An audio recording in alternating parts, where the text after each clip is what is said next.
जय श्री राम प्रेमी भक्तों। प्यारे भक्तों, राम राम कृष्ण कृष्ण राधा राधा बोलने से कुछ भी नहीं मिलेगा। भक्तों, आप सोचेंगे कि ये क्या कहा जा रहा है। ये बिल्कुल ठीक कहा जा रहा है, स्पष्ट रूप से समझाया जा रहा है। अगर आप समझने का प्रयास करेंगे तो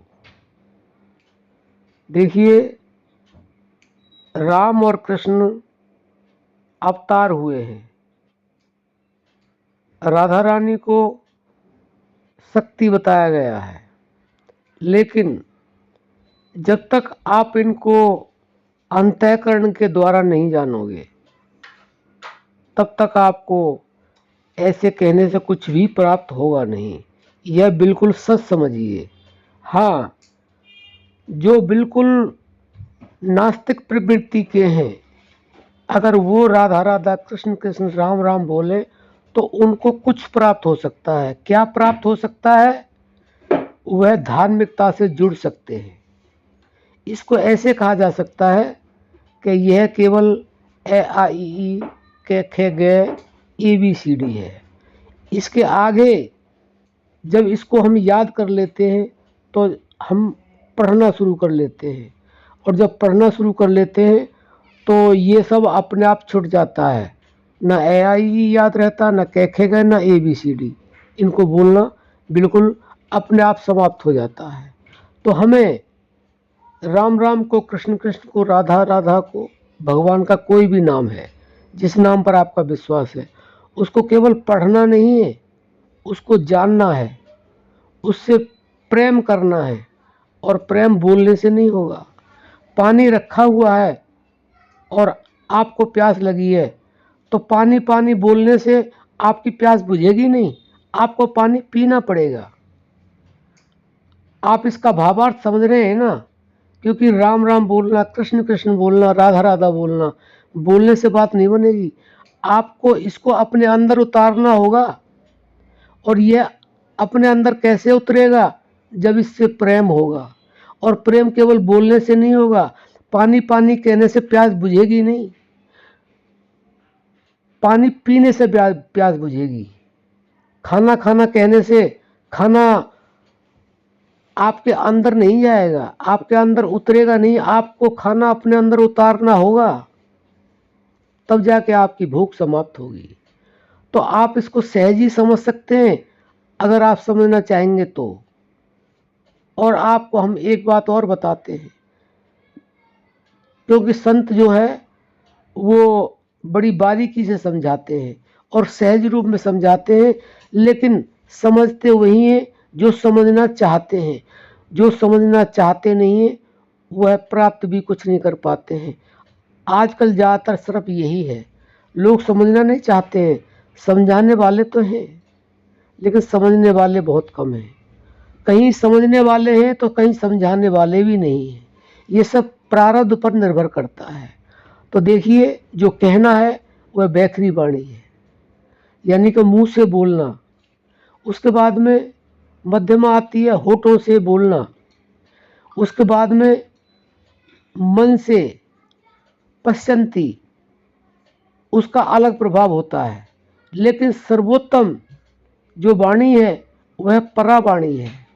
और परावाणी से ही हमारे संतों ने, हमारे महापुरुषों ने उस परम, उस दिव्य को, उस परमात्मा भगवान गॉड अल्लाह को प्राप्त किया है और आज भी कर रहे हैं। तो उससे प्रेम कब होगा? उससे प्रेम जब होगा जब आप परावाणी पर पहुंचेंगे। और जब तक आप परावाणी पर पहुंचेंगे नहीं, आपको राम से, कृष्ण से, राधा से प्रेम हो नहीं सकता है।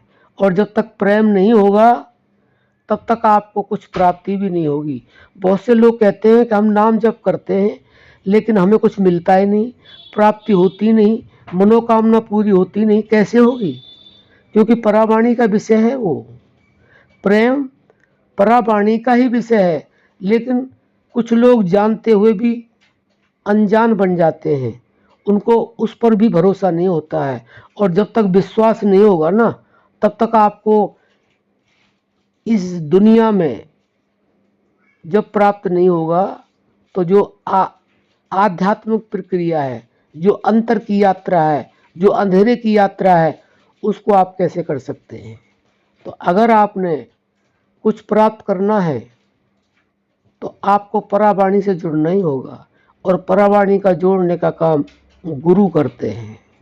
जो गुरु परावाणी से जोड़ देते हैं कि परावाणी क्या है, परावाणी से कैसे जुड़ा जाएगा, तो उनके अंदर प्रेम प्रकट होता है। और जब प्रेम प्रकट होता है तो दिव्य जो शक्ति है, जो अनंत है, जो अखंड है, जो शाश्वत है, उससे धीरे धीरे प्रेम होने लग जाता है। जैसे जैसे हमारा परावाणी पर विश्वास होता है, परावाणी से हम परमात्मा से जुड़ते हैं, तो हमारा विश्वास दृढ़ होता चला जाता है। और जब हमारा विश्वास दृढ़ हो जाता है तो हमें वह प्राप्त होने लग जाता है जो हमें चाहिए। वह वाणी से बताया नहीं जा सकता है, वह केवल अनुभव का विषय है। हमारे संतों ने इशारे ही किए हैं, क्योंकि दिव्यता को बताया ही नहीं जा सकता, क्योंकि वह मन वाणी से परे। ओम जय गुरुदेव हरे, अद्भुत रूप तुम्हारा मन वाणी से परे। वह मन और वाणी से परे की चीज़ है, उसको बताया नहीं जा सकता है, उसका अनुभव होता है। जैसे हमने गुड़ खा लिया, मीठा खा लिया, उसको हम बता नहीं सकते हैं। कोई हमसे पूछे गुड़ खाया आपने तो कितना मीठा है, मीठा है, बस इतना बताया जा सकता। कितना मीठा है वो तो उसका उत्तर यही होगा कि भाई पहले खा के देख लो, तभी आपको पता चलेगा। ये वाणी बता नहीं सकती कितना मीठा है। ऐसी ही प्रेम की भाषा को ज़्यादा समझाया नहीं जा सकता है। हाँ, इतना कह सकते हैं, हम आपको बार बार समझा रहे हैं, यह परावाणी के विषय है। और जो गुरुदेव परावाणी के विषय को जानते हैं और परावाणी का उपदेश करते हैं, वास्तव में ही वह गुरु धन्य है। और ऐसे गुरु की तन मन धन से, मन कर्म वचन से सेवा करनी चाहिए। वो शुभ अशुभ कुछ भी कहें, उनका हर बात का पालन करना चाहिए। जो गुरु पर विश्वास करेंगे, जो परावाणी के विषय बताते हैं, जो परावाणी के द्वारा प्रेम करना बताते हैं, जो उस नाम को अव्यक्त को व्यक्त रूप में इशारा करके बताते हैं, तो वो गुरु धन्य है। और वह शिष्य भी धन्य है जो उसको प्राप्त करते हैं और अपने जीवन के लिए अनंत काल तक उसी के साथ जुड़े रहते हैं। तो बंधुओं, आप समझ गए होंगे, राम राम, कृष्ण कृष्ण, राधे राधे बोलने से कुछ नहीं होगा।